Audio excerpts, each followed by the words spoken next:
श्रील प्रभुपाद की पुस्तकों की ई बुक और ऑडियो बुक प्राप्त करने के लिए डाउनलोड करें ट्रांसेंड ऐप।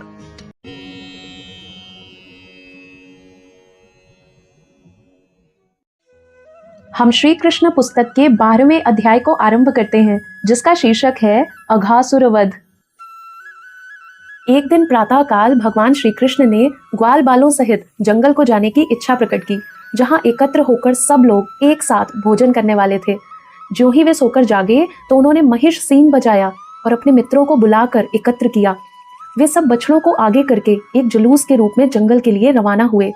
इस प्रकार श्री कृष्ण ने अपने हजारों ग्वाल मित्र एकत्र कर लिए। उनमें से प्रत्येक ग्वालपाल एक छड़ी, बांसुरी, सींग तथा भोजन का झोला लेकर हजारों बछड़ों की रखवाली कर रहा था। उस भ्रमण से सभी बालक अत्यंत आनंदित प्रतीत हो रहे थे। श्री कृष्ण समेत उनमें से हर एक अपने अपने बछड़ों को जंगल के विभिन्न भागों में चराते समय सतर्क थे। ग्वाल बाल सभी तरह के स्वर्ण आभूषणों से अलंकृत थे और खेल खेल में वे फूल, पत्तियां, डालें, मोरपंख तथा विभिन्न स्थानों से गेरू एकत्र करने लगे और विविध प्रकार से अपने आप को आभूषित करने लगे। जंगल से जाते हुए बालक एक दूसरे का भोजन चुराकर तीसरे के पास पहुंचा देते, और जब वह बालक जिसका भोजन चोरी हुआ होता यह जान जाता तो वह वापस पाने का प्रयत्न करता, किंतु तब तक उसका भोजन किसी अन्य बालक के पास पहुंचा दिया जाता। बच्चों के बीच इस प्रकार का खेल बाल लीलाओं के रूप में चलता रहता। जब भगवान श्री कृष्ण कोई सुंदर दृश्य देखने के बहाने कहीं दूर चले जाते तो उनके पीछे पीछे ग्वाल बाल दौड़कर उन्हें छूने के लिए भागते और इस तरह भारी होड़ लग जाती। एक कहता, मैं श्री कृष्ण को पहले छूऊंगा, तो दूसरा कहता, अरे तुम नहीं जा सकते, श्री कृष्ण को पहले मैं छूऊंगा। कुछ अपनी वंशी बजाते और कुछ महिष सींग द्वारा नाद उत्पन्न करते।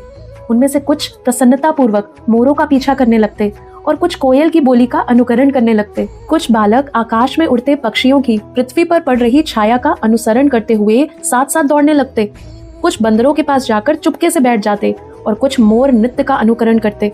कुछ बालक बंदरों की पूंछ पकड़कर उनके साथ खेलते, और जब बंदर वृक्षों पर कूद जाते तो बच्चे भी उनका अनुकरण करते। जब कोई बंदर अपना चेहरा और अपने दांत दिखाता तो कोई बालक उसकी नकल करके उसे भी अपने दांत दिखाता। कुछ बालक यमुना नदी के तट पर मेंढकों से खेलते, और जब मेंढक डर के मारे पानी में कूद जाते तो वे भी उनके पीछे डुबकी लगाते, और जब वे पानी में अपनी ही परछाई देखते तो पानी के बाहर निकल आते और हंसते। वे सूखे कुएं के पास जाकर जोर जोर से चिल्लाते, और जब प्रतिध्वनि आती तो वे भूत की आवाज बोलकर हंसते। जैसा कि श्री भगवान ने स्वयं श्रीमद् भगवद गीता में कहा है कि आध्यात्मवादी उन्हें ब्रह्म, परमात्मा तथा भगवान के रूप में अनुभव करते हैं। यहाँ पर इसी कथन की पुष्टि में भगवान श्री कृष्ण, जो अपने तेज से निर्विशेषवादियों को ब्रह्म साक्षात्कार कराते हैं, भगवान के रूप में अपने भक्तों को भी आनंद प्रदान करते हैं। जो लोग माया के वश में हैं, वे उन्हें केवल सुंदर बालक समझते हैं, फिर भी उन्होंने अपने साथ खेलने वाले ग्वालों को पूर्ण दिव्य आनंद प्रदान किया। पुण्यों के संचित होने पर ही वे ग्वाल बाल भगवान की संगति करने का लाभ उठा पाए। भला वृंदावन वासियों के दिव्य भाग्य का अनुमान कौन लगा सकता है। वे उन भगवान को साक्षात अपने सम्मुख देख रहे थे, जिन्हें अनेक योगी कठिन तपस्या करके भी प्राप्त नहीं कर पाते, यद्यपि वे प्रत्येक हृदय में विराजमान हैं। ब्रह्म संहिता में भी इसकी पुष्टि हुई है। भले ही कोई श्री कृष्ण की खोज में वेदों तथा उपनिषदों के पन्ने पलटता रहे, किंतु उन्हें वहां खोज पाना कठिन है। यदि उसे किसी भक्त की संगति करने का सुयोग प्राप्त हो जाता है तो वह भगवान को साक्षात देख सकता है। पूर्व जन्मों में पुण्यों को संचित करते रहने से ग्वालबाल श्री कृष्ण को साक्षात देख रहे थे और मित्र रूप में उनके साथ खेल रहे थे। वे ये भी नहीं जान पाए कि कृष्ण श्री भगवान हैं, अपितु वे उनके प्रति प्रगाढ़ प्रेम के कारण उनके साथ घनिष्ठ मित्र के रूप में खेल रहे थे। जब भगवान श्री कृष्ण इस प्रकार अपने बाल संगियों के साथ अपनी बाल लीलाओं का आनंद ले रहे थे तो अघासुर नामक एक असुर अत्यंत आतुर हो उठा। वह श्री कृष्ण को सहर्ष खेलते न देख सका, अतः उन्हें मार डालने के विचार से वह बालकों के समक्ष प्रकट हुआ। यह अघासुर इतना घातक था कि इससे स्वर्ग के निवासी तक भयभीत रहते थे। यद्यपि स्वर्ग के निवासी नित्य ही दीर्घायु बने रहने के लिए अमृत पान करते थे, किंतु वे इस अघासुर से डरते रहते थे और आश्चर्य करते रहते थे कि इस असुर का वध कब होगा। यद्यपि स्वर्ग के निवासी अमर बनने के लिए अमृत पान करते थे, किंतु वास्तव में उन्हें अपनी अमरता पर विश्वास न था। दूसरी ओर श्री कृष्ण के साथ खेलने वाले ग्वाल बालों को असुरों का भय न था। वे भय से मुक्त थे। मृत्यु से रक्षा करने के सारे भौतिक प्रबंध अनिश्चित होते हैं, किंतु यदि कोई कृष्ण भावना भावित हो तो उसकी अमरता निश्चित है। ये अघासुर श्री कृष्ण तथा उनके साथियों के समक्ष प्रकट हुआ। वह पूतना और बकासुर का छोटा भाई था। उसने विचार किया, इस श्री कृष्ण ने मेरे भाई और मेरी बहन का वध किया है, अब मैं इसे इसके साथियों और बछड़ों सहित मार डालूंगा। अघासुर कंस द्वारा प्रेरित किया गया था, अतः वह दृढ़ संकल्प होकर आया था। अघासुर सोचने लगा कि जब वह अपने भाई और बहन की स्मृति में अन्न और जल का पिंडदान देगा और ग्वाल बालों समेत श्री कृष्ण को मार देगा तो वृंदावन के समस्त वासी स्वतः ही मर जाएंगे। सामान्यतया गृहस्थों के जीवन का आधार उनके बच्चे ही होते हैं। जब सारे बच्चे मर जाएंगे तो स्वाभाविक है कि उनके प्रेमवश उनके माता पिता भी मर जाएंगे। इस प्रकार वृंदावन के समस्त वासियों का वध करने का निश्चय करके अघासुर ने महिमा नामक योग सिद्धि के द्वारा अपने शरीर का विस्तार करना प्रारंभ कर दिया। सामान्यतया सारे असुर सभी प्रकार की योग शक्तियां अर्जित करने में पटु होते हैं। योग पद्धति में महिमा सिद्धि द्वारा मनुष्य इच्छानुसार अपना विस्तार कर सकता है। अघासुर ने अपने आप को 8 मील तक फैलाकर एक मोटे सर्प का रूप धारण कर लिया। ऐसा आश्चर्यजनक शरीर प्राप्त करके उसने अपना मुंह पर्वत की गुफा के समान खोल लिया। फिर श्री कृष्ण तथा श्री बलराम समेत समस्त बालकों को तुरंत निगल जाने की इच्छा से रास्ते पर बैठ गया। इस असुर ने भारी मोटे सर्प के रूप में अपने होंठ पृथ्वी से आकाश तक फैला लिए। उसका निचला होंठ पृथ्वी पर था और ऊपरी होंठ बादलों को छू रहा था। उसके जबड़े एक विशाल अंतहीन पर्वत की गुफा जैसे लग रहे थे और उसके दांत पर्वत शिखरों की भांति प्रतीत हो रहे थे। उसकी जीभ राजमार्ग जैसी लग रही थी और वह अंधड़ के समान सांसें ले रहा था। उसकी आंखों से अग्नि निकल रही थी। पहले तो बालकों ने समझा कि ये कोई मूर्ति है, किंतु भली भांति देखने परखने पर लगा कि ये कोई भारी सर्प है जो मुंह फैलाकर मार्ग पर लेटा हुआ है। सारे बालक आपस में बातें करने लगे। ये मूर्ति तो किसी विशाल पशु की लगती है जो इस प्रकार हम सबको निगल जाने को बैठा है। जरा देखो ना, कहीं ये बड़ा सा सर्प तो नहीं जिसने हम सबको खा जाने के लिए अपना मुंह फैला रखा हो। उनमें से एक बोला, हाँ तुम्हारा कहना ठीक है। इस सर्प का ऊपरी होंठ सूर्य प्रकाश जैसा प्रतीत होता है और इसका निचला होंठ भूमि पर लाल लाल सूर्य प्रकाश के प्रतिबिंब जैसा लगता है।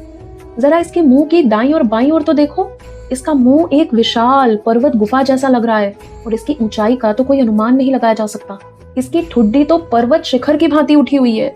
ये लंबा सा राजमार्ग उसकी जीभ लगता है और उसके मुंह के भीतर वैसा ही अंधकार है जैसा पर्वत गुफा के भीतर होता है। ये गर्म हवा जो अंधड़ जैसी बह रही है उसकी श्वास है और उसके मुंह से निकलने वाली सड़ी मछली जैसी दुर्गंध उसकी आंतों की दुर्गंध है।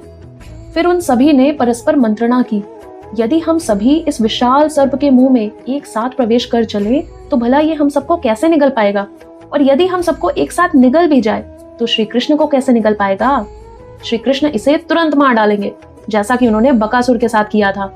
इस प्रकार बातें करते हुए उन्होंने श्री कृष्ण के कमल के समान सुंदर मुख को देखा और ताली बजा बजा कर हंसने लगे। इस तरह वे आगे बढ़े और उस भीम का सर्प के मुंह में घुस गए।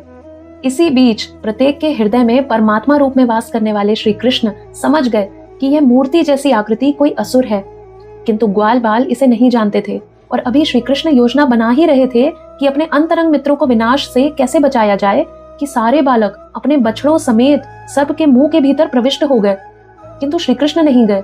वह असुर श्री कृष्ण के प्रवेश की प्रतीक्षा कर रहा था और सोच रहा था, मेरे भाई और बहन को मारने वाले श्री कृष्ण के अतिरिक्त सभी प्रवेश कर चुके हैं। श्री कृष्ण प्रत्येक व्यक्ति की सुरक्षा के आश्वासन हैं, किंतु जब उन्होंने देखा कि उनके सारे मित्र उनके हाथ से निकलकर इस विशाल सर्प के उदर में जा चुके हैं तो वे एक क्षण के लिए शोकाकुल हो उठे। उन्हें आश्चर्य भी हुआ कि माया कितने विचित्र ढंग से कार्य करती है। फिर वे विचार करने लगे कि इस असुर का किस प्रकार वध किया जाए और बालकों तथा बछड़ों को कैसे बचाया जाए। यद्यपि श्री कृष्ण को इसके लिए चिंतित होने का कोई कारण न था, किंतु वे इस तरह सोच रहे थे। अंत में कुछ सोच विचार के बाद वे भी असुर के मुंह के भीतर प्रविष्ट हो गए। जब श्री कृष्ण भीतर चले गए तो सारे देवता जो तमाशा देखने के लिए बादलों के पीछे छिपे थे, हाय हाय करके अपने भाव प्रकट करने लगे। उस समय अघासुर के सारे मित्र, विशेषतया कंस जो मांस तथा रक्त का भोजन करने के आदी थे, यह जानकर कि श्री कृष्ण असुर के मुंह के भीतर चले गए हैं, प्रसन्नता व्यक्त करने लगे। जब यह असुर श्री कृष्ण तथा उनके साथियों को चकनाचूर करने का प्रयास कर रहा था, उसी समय श्री कृष्ण ने देवताओं को हाय हाय करते सुना। उन्होंने तुरंत ही असुर के गले के भीतर अपने आप को विस्तारित करना प्रारंभ किया। यद्यपि असुर का शरीर विराट था, किंतु श्री कृष्ण के विस्तार के कारण उसका गला रुद्ध होने लगा।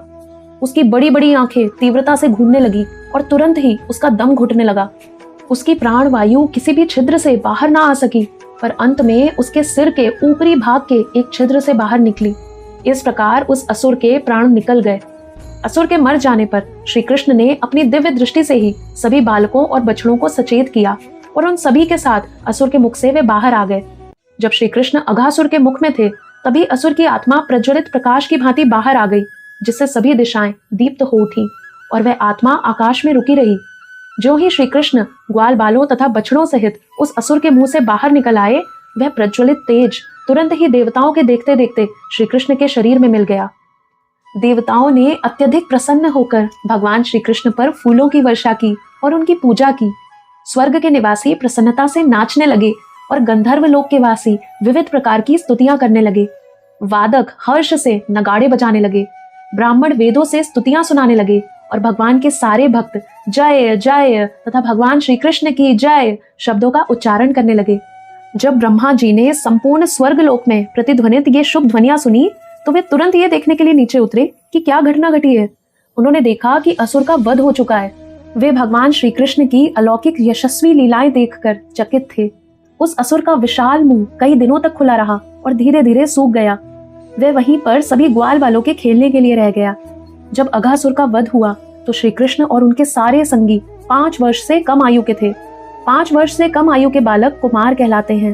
5 से 10 वर्ष के बालक पौगंड तथा 10 से 15 वर्ष की आयु वाले बालक किशोर कहलाते हैं।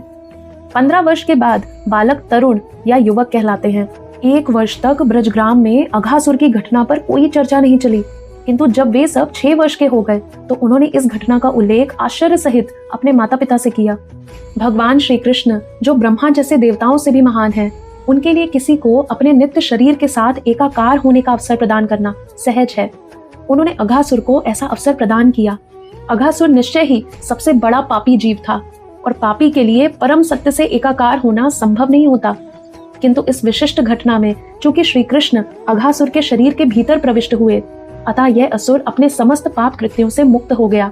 जो व्यक्ति विग्रह रूप में भगवान का या मानसिक रूप में शाश्वत स्वरूप का निरंतर चिंतन करते हैं, उन्हें ईश्वर का साम्राज्य रूपी दिव्य गंतव्य प्राप्त करने तथा भगवान के साहचर्य का अवसर प्राप्त होता है।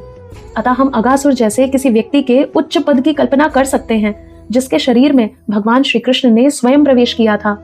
महान ऋषि, ध्यानकर्ता तथा भक्तगण निरंतर भगवान के रूप को अपने हृदय में धारण करते हैं या मंदिरों में भगवान के विग्रह स्वरूप का दर्शन करते हैं। इस प्रकार वे समस्त भौतिक कल्मश से मुक्त हो जाते हैं और शरीर का विनाश होने पर ईश्वर के परम धाम में प्रवेश करते हैं। ये सिद्धि तभी संभव है जब भगवान के स्वरूप को मन के भीतर बनाए रखा जाए। किंतु अघासुर के शरीर में तो भगवान स्वयं प्रविष्ट हुए, अतः अघासुर का पद किसी सामान्य भक्त या बड़े योगी के पद से श्रेष्ठतर है। भगवान श्री कृष्ण की दिव्य लीलाओं के श्रवण में लीन महाराज परीक्षित उनके विषय में सुनने के लिए और भी उन्मुख हो गए। अतः उन्होंने श्रील शुकदेव गोस्वामी से प्रश्न किया, जो उन्हें श्रीमद् भागवतम सुना रहे थे। महाराज परीक्षित को यह जानकर कुछ विस्मय हुआ कि अघासुर वध की चर्चा 1 वर्ष तक नहीं चली, जब तक कि सारे बालक पौगंड अवस्था को प्राप्त नहीं हो गए।